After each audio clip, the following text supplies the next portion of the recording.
Now today we will discuss Michelson-Morley experiment.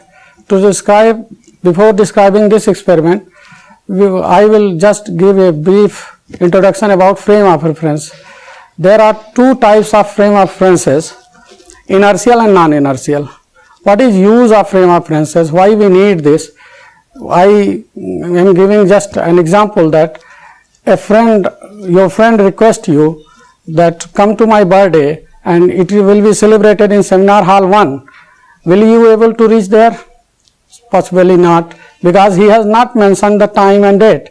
Similarly, if he sends you invitation card by putting the time and date, not the venue, again you will not reach there. That means to describe any event, we need two things, venue and that means position and time. Therefore, to describe any event in this universe, we need position and time. Therefore, we use Cartesian coordinates to describe the position and time coordinate. There may be many frame of references to describe this event. If the relative motion between them is constant, v is constant, then they are said to be inertial, or in other words, we can say that frame of references which follows the Newton's laws are said to be inertial, and if the motion between them is accelerated one, then they are said to be non-inertial. Here I have given introduction about the frame of reference because we will use here inertial frame of reference. A special theory of relativity deals with the problems of inertial frame of references. That means frame of references having the constant relative motion between them are said to be inertial frame of references. Why Michelson-Morley had performed the experiment? What was the need of this experiment? What was the objective of this experiment? First we will come to this topic. At that time, 1887, light has a wave nature, everyone knows, like sound wave. Sound wave needs medium through which it can propagate. Light also needs medium through which it can propagate. The velocity of wave in medium is given as under root elasticity upon density. The high velocity of light suggests that the density of the medium must be very, very low and elasticity should be very high and it should be transparent too. At that time it was assumed, it is hypothesis, that ether provides such a medium whose elasticity is high and density is very low, therefore the speed of light is very much high. But if the ether is filled in entire space, then there is a problem whether ether is also moving along with the earth or it is stationary with respect to other earth. The ether stellar aberration suggests that. What is stellar aberration? Give an idea to you. Whenever a stellar body is just above our head and we want to see this body, then we should hold our telescope vertically upward. But if it is the case, then we can't see this stellar body. To see this stellar body, we have to bend our telescope. Thus, bending of telescope suggests that light is moving in ether which is stationary with respect to earth. That means earth is moving with constant velocity with respect to ether. That means ether and earth are two inertial frame of references. Ether is stationary through which light is coming to us and earth is moving with a constant velocity v. That means there are two inertial frame of references. One is ether, another is earth. Now, if we are receiving the light from a stellar body and we know that earth is moving and we say that the velocity of light is c and earth is moving with constant velocity v with respect to ether and light is moving in ether, that means what velocity we are measuring? Either we are measuring c minus v or we are measuring c plus v if we are moving towards that stellar body. That means we are not measuring the actual velocity of light. So therefore, Michelson-Morley performed the experiment. What is the relative velocity between ether and earth? If we find it, then we can find the absolute velocity of light. To find the relative motion between ether and earth, Michelson-Morley performed the experiment. And the experiment was very simple. He took light beam in two directions. I am not going to detail of the figure, I am just showing the physical phenomena which is taking place, he splitted this light in two directions. One is perpendicular to the motion of earth and another is along the motion of earth, and placed two mirrors. Mirror M1 which is along the motion of earth and mirror M2 which is perpendicular to the motion of earth. Light goes here, the light travels in the glass plate, therefore to compensate this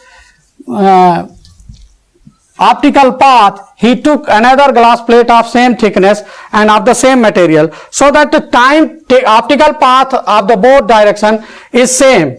Now he receives light here, he will receive and he will find the fringe pattern here. This is the direction of motion of earth and this is perpendicular to the motion of earth.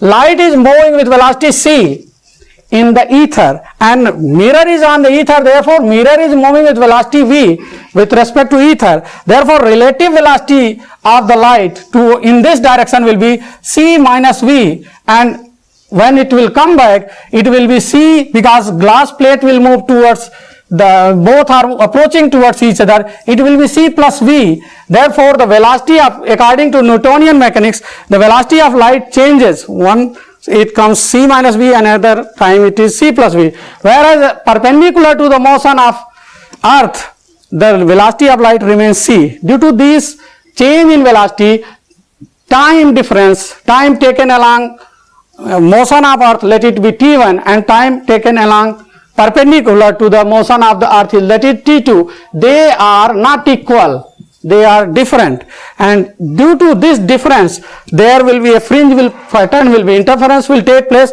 and fringe pattern will be formed. And if we rotate this whole apparatus to 90 degree, then what we will observe that the shorter time will become longer and longer time will be at 90 degree, therefore it will become shorter. Therefore again there will be change in time, and due to this change in time there will be a fringe shift, and he was expecting the fringe shift of 0.4, but experimentally there was no fringe shift. That means the hypothesis on which he was working, that ether is stationary and earth is moving, that was not either true or any other cause, because he concluded that if I am getting no fringe shift, assuming that ether is stationary and earth is moving, then ether is dragged by the earth. It is also moving along with the earth. It is not stationary with respect to earth.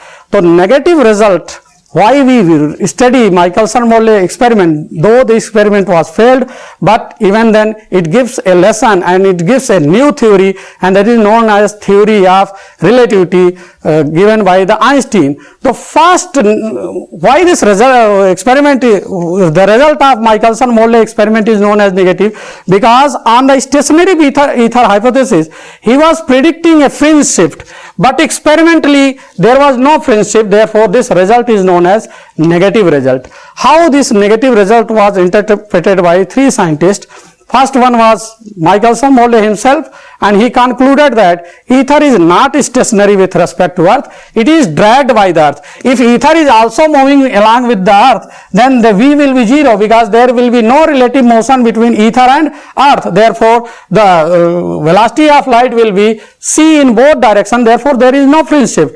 But if we assume that ether is dragged by the earth, then why we bent our telescope to see a stellar body which is just above our head?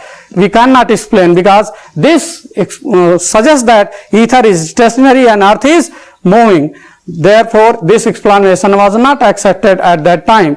Second explanation was given by Lorentz. He suggested that the length of a moving object is reduced by factor under root 1 minus v square upon c square. If we take this length as a d and we reduce it d into 1 minus under root 1 minus v square upon c square, then we find that the time taken t1 along the earth motion equals to time t2, and hence there is no difference in time, therefore there is no fringe shift.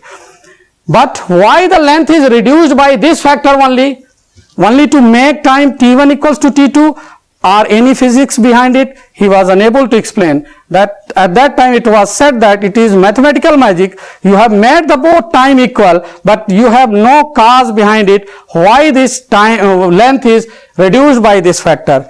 The best explanation was given by Einstein, and you know that the जो simplicity है उसमें जो आकर्षण है उससे ज्यादा आकर्षण कुछ भी नहीं है। आपने क्रिकेट देखा होगा, सबसे आसान शॉट है खेलना, फ्रंट फुट पे आइए, सीधे बल्ले से स्ट्रेट ड्राइव मारिए, और कितना आकर्षक लगता है उसे देखना, और खेलना कितना आसान है।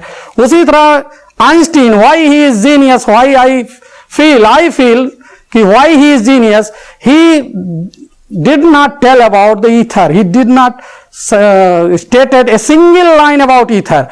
What he said that the speed of light remains same in all inertial frame of reference, whether ether exists or it does not exist. If the velocity of light is c in ether, then it will be c on earth. Ether is moving or ether is stationary. He did not tell about this thing. He simply said that the velocity of light remains c in all inertial frame of references. Here two inertial frame of references here. One is ether, in which light is traveling. Another is earth, which is moving with constant velocity with respect to ether. Therefore, if light is traveling with velocity c in ether, then it will travel with velocity c on earth also. Therefore, in both the direction the velocity of light remains c. Therefore, there should be no fringe shift. This line changes the whole physics, and after that statement, the constancy of speed of light, Lorentz was able to show that the length contracts along the